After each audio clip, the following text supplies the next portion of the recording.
क्या आप जानते हैं कि शनिदेव को तेल क्यों चढ़ाया जाता है? वह शनिदेव जिनकी वक्र दृष्टि से देवता, दानव, मनुष्य कोई भी नहीं बच पाता, वह राम भक्त हनुमान से इतना भयभीत क्यों रहते हैं? और क्या वास्तव में राम और हनुमान भक्त पर शनिदेव की 7.5 का प्रभाव नहीं पड़ डसता? आज की यह अद्भुत और रहस्यमयी कथा इन सभी प्रश्नों के उत्तर आपके सामने प्रकट कर देगी। एक समय की बात है, पवन पुत्र हनुमान एक पर्वत शिखर पर बैठकर आनंद पूर्वक केले खा रहे थे। वायु मंद मंद बह रही थी, जल की मधुर ध्वनि और प्रसन्न वातावरण। तभी अचानक एक गंभीर, भारी और रहस्यमय स्वर गूंज उठा, केसरी नंदन। ये स्वर सुनते ही हनुमान जी सचेत हो गए। उन्होंने चारों दिशाओं में दृष्टि दौड़ाई। तभी उनके सामने एक दिव्य आभा प्रकट हुई। नीलवर्ण शरीर, तीव्र दृष्टि और न्याय का प्रतीक शनिदेव स्वयं प्रकट हुए।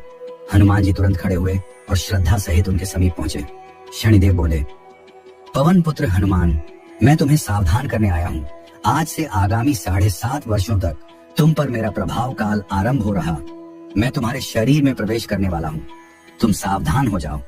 हनुमान जी ने हाथ जोड़कर कहा, सूर्य पुत्र शनीश्वर, मैं आपको प्रणाम करता हूँ, परंतु आप मेरे भीतर प्रवेश नहीं कर सकेंगे। शनिदेव की दृष्टि तीव्र हो उठी।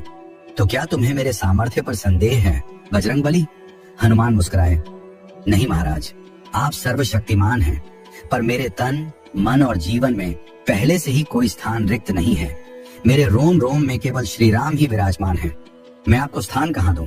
शनिदेव गंभीर स्वर में बोले, तुम नहीं जानते कि मेरे प्रकोप से मनुष्य तो क्या देव और दैत्य भी नहीं बच सके हैं। 7.5 के 2.5 वर्ष मैं प्राणी के चरणों में रहकर उसे भटकाता हूँ। 2.5 वर्ष उसके मस्तिष्क में स्थित होकर उसकी बुद्धि भ्रष्ट करता हूँ, और अंतिम 2.5 वर्ष उसके मुख में प्रवेश कर उसका सुख, शांति, धन, संपत्ति सब नष्ट कर देता हूँ। मैं उसे पूर्ण दरिद्र बनाकर छोड़ देता हूँ।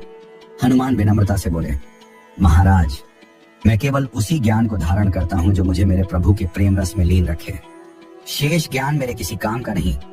शनिदेव क्रोध में बोले, ऐसा है तो तुम्हारी 7.5 इसी क्षण प्रारंभ हो चुकी है। हनुमान ने शांत स्वर में कहा, यदि आपने यह निर्णय कर ही लिया है और श्री राम के तुच्छ भक्त को परीक्षा में डालना चाहते हैं, तो आपका स्वागत है शनीश्वर। आप अपने नियम का पालन कीजिए और मैं अपने धर्म का। ये कहकर हनुमान जी ध्यान में बैठ गए और उनके मुख से निरंतर एक ही नाद गूंजने लगा, जय श्री राम, जय श्री राम, जय श्री राम। शनिदेव बोले, तुम्हें पीड़ा देना मेरी इच्छा नहीं है, पर काल के विधान में मुझे यही कार्य सौंपा गया है और मेरे कार्य में कोई बाधा नहीं डाल सकता। शनिदेव हनुमान जी के मस्तक पर जा बैठे। हनुमान जी को आभास हुआ। उन्होंने सिर खुजलाना आरंभ कर दिया। तभी उन्होंने एक उपाय सोचा। उन्होंने अपनी पूंछ बढ़ाई और पास पड़ी एक विशाल चट्टान उठाकर अपने सिर पर रख ली। शनिदेव चौंक पड़े। ये क्या कर रहे हो पवन पुत्र? हनुमान बोले, महाराज, सिर में खुजली हो रही है। शनिदेव बोले, तो तेल इत्यादि से कोई उचित उपाय करो। हनुमान मुस्कुराए, नहीं महाराज, मेरे स्वभाव को यही उपचार भाता है। जय श्री राम।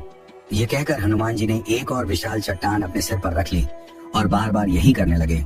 अब चट्टानों का भार असहनीय हो चुका था। शनिदेव कराह उठे, हे मारुति नंदन, इन चट्टानों के भार से मैं मरा जा रहा हूँ, कृपया इन्हें हटा लीजिए। गंभीर पीड़ा में शनिदेव रो पड़े, मुझे क्षमा कर दीजिए।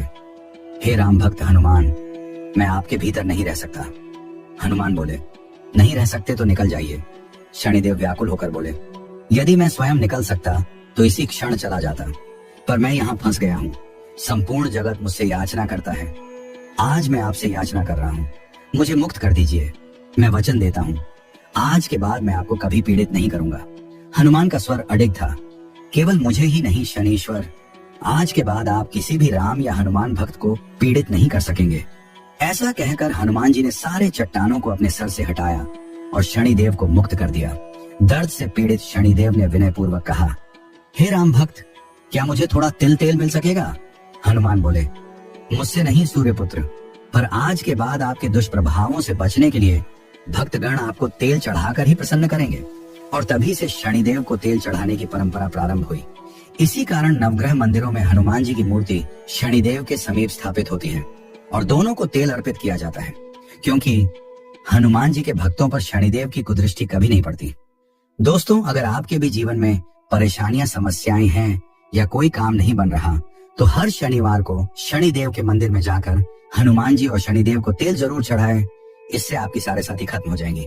अगर ये वीडियो आपको पसंद आए तो वीडियो को लाइक और चैनल को सब्सक्राइब करें और कमेंट में लिखिए जय श्री राम।